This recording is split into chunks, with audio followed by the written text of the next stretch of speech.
Hey guys, it's Gail with Everything Nash and Chapel Hart, who we have not actually. I met you briefly at a CMT Artist of the Year, but we have not done this until now. So I'm super excited. How are we today?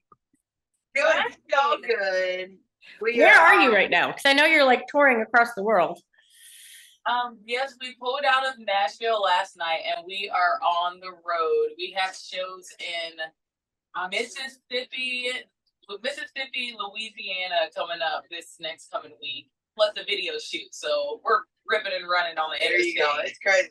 Okay, so we're going to talk about obviously America's Got Talent, obviously your new album, but I want to go back to the beginning because you are three of like over 100 cousins, right? Yes. Okay, so out of all of those cousins, who I'm assuming are talented, how did you three get together and form Chapel Hart? Well, I think Danica always says that we were kind of the black sheep of the family growing up. And so we were like the two oddballs walking up and down the dirt road singing that belting out country and rock songs. But got and about 2014, 15, convinced Danica to move down to New Orleans, and we started out singing on the street, started singing in some clubs. But then in 2018, thankfully, Deb decided to come on down to New Orleans. And once we had that third and final piece, we were like, okay, now if we're going to do it, we got to make a jump to like, sing the songs about where we grew up from, like where we grew up and our experiences. But being in New Orleans, people were like, nobody really sings country. Now we play country here. We're like, what? But we kind of like just took a leap of faith and started singing our original music, and would you know it, all the hillbillies down in New Orleans came out of the woodwork. And we've kind of just been going around spreading this little Mississippi magic, this Mississippi Louisiana combination that we have everywhere that we go. Well, it's magic, that's for sure. So then who had the idea to be like, oh, let's just try out for America's Got Talent? No big deal. So it's a unique situation because we had a fan reach out and she was like, "You guys need to go on America's Got Talent. They're about to start auditioning, blah blah blah." And we were like, "No, thank you." We were very much so like old school. Like you get in the van, you go play the shows, you go back, you keep going back till you build a fan base. That you do that in the region. So we were just prepared and ready to do that. And we'd already kind of been on the road for a while. And she was just very persistent. She was like, "Y'all need to go. The world needs to hear this music. Like I wake up to your music every morning." And so we were supposed to be out. We were gonna do a open for the Indigo Girls for a run, and somebody got COVID on their team, and it was the same week as audition. And we were like, you know what? It was like we just kind of had that kind of almost epiphany where we were just like, we want at the end of our career and at the end of our lives, and when we're old and rocking in our chairs on the porch, like we just want to say that we did it all. And that was ultimately the all but like push to go to LA and audition. And I always say thank God we did, right? Thank you. So take me to that moment then, because I watched it when it happened. I've rewatched it. I think I can watch it without getting a little teary now. But when you did your beautiful song and Simon gave you the golden buzzer. Walk me through that moment. I think in that moment, okay, so before we went out, we were super, super nervous, but it was like as soon as we stepped foot on the stage and you could feel the crowd's energy and it was so loud in there. And before we even started, people were just cheering. It was like, okay, it's starting to settle a little bit, like we're actually here and we're actually doing this. And then once we started singing, all those nerves kind of went away, and it just felt like we were at a Chapel Hart show. And by the end of it, we had a blast performance and during the audition, and the crowd was insane. People were up on their feet screaming. It felt like the room was shaking. And so like as we were sitting there waiting to hear back from the judges, it just was kind of like, there wasn't a yes, there wasn't a no. And so it was just kind of got awkward for a minute. And then we saw Terry Crews run down and we're like, okay, what is happening? Tree leaned over to Danica and was like, should we leave? And I'm just like, what's happening? Going on? And then, they did the 3, 2, 1. And it was just, in that moment, there was a sense of validation that we got. worrying for so long, like, is our music good enough? Is what we're doing enough to make it further than what we're already doing?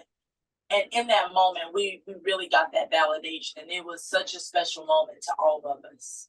Did any of you ever consider not only that you would make it through, but that you would get the golden buzzer? Did that ever cross any of your minds? Gosh. Not at all, because even before we went out, they had already told us, all right, all the golden buzzers are gone. So we were just like, all right, we just need to get at least 3 yeses. But nobody said anything about a group golden buzzer. And so it completely caught us off guard. Okay, and then after that, you had remarks from Dolly Parton, Loretta Lynn. It felt to me like the country music community just widely embraced you. Yes. Yes, you're right, and it really did. But kind of like Deb said, it was the ultimate validation. Not because like we for the last 5-6 years we've been going back and forth to Nashville, trying to. First, we didn't realize that there was such a process to start like collaborating and writing with all these other great artists we've been like having on our wish list. But to have like the country legends to hear our music and appreciate it and note the tribute that we're paying to classic country and the people who paved the way, it means so much, because I feel like the support that we've gotten from some of the people, like, since we've done that performance, are the people who I feel like define what people call country is now. Like, I feel like you can't have a Carrie Underwood without a Dolly Parton. You can't have a Miranda without having a Loretta Lynn.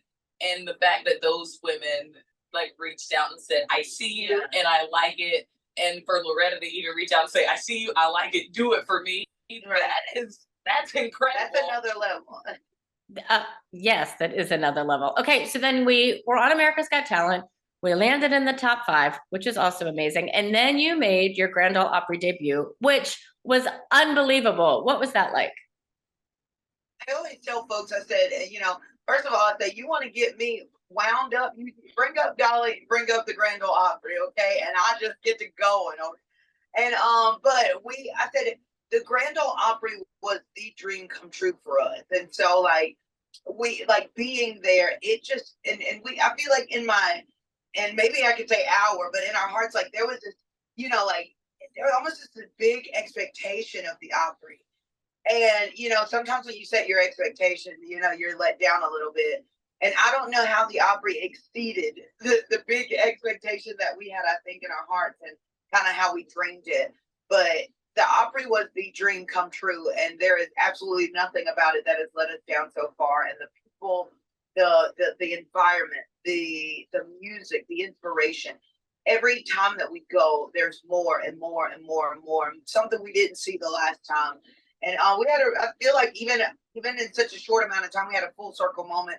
We remember our on our debut, we were there. We were just looking at all the people and pictures on the wall. Don't know why that was just like, we were just so drawn in by that. And we were like just naming everybody. And so the last time we were there, we were just going through, I guess, our ritual of like looking at all the things on the wall. And we looked, and our performance that we did with Vince Gill was on the wall. We were like, we almost, they almost, I'm sure, but we almost forgot that other people were singing too. It was way too loud back then. We always get a little too excited.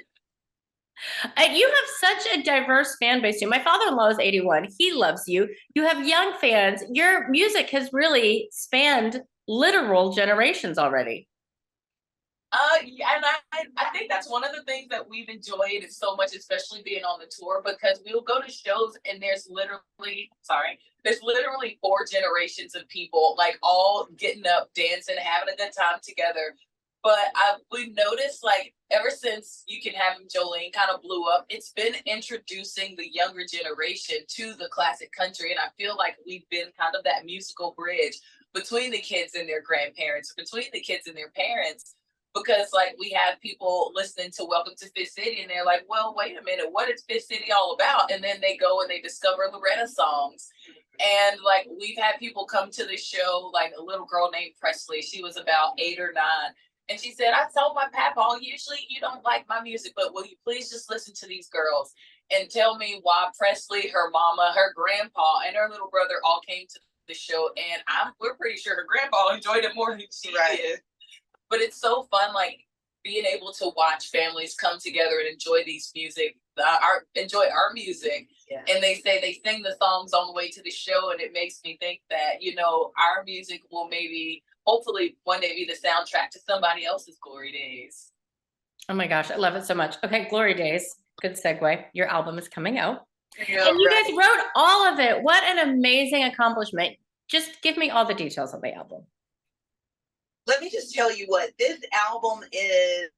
I don't even know if we expected from us what we got out of this album. And I think that like you were talking about our fan base and how it's so wide and broad, but we have a lot of our season fans who would tell us that, like, you know, they were like, listen, y'all, it's gonna go fast.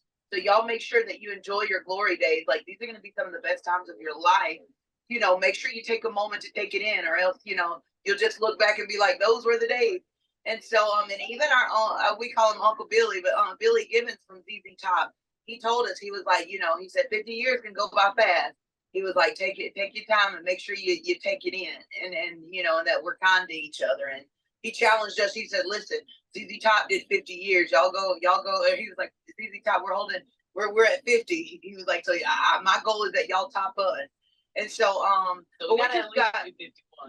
Yeah, and they're still rolling. So I'm gonna tell y'all need to slow down so we can catch up a little bit.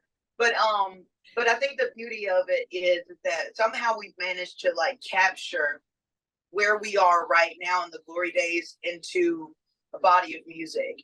And I tell people we have there's fun songs on this album. You're gonna put it on. You're gonna dance around your living room.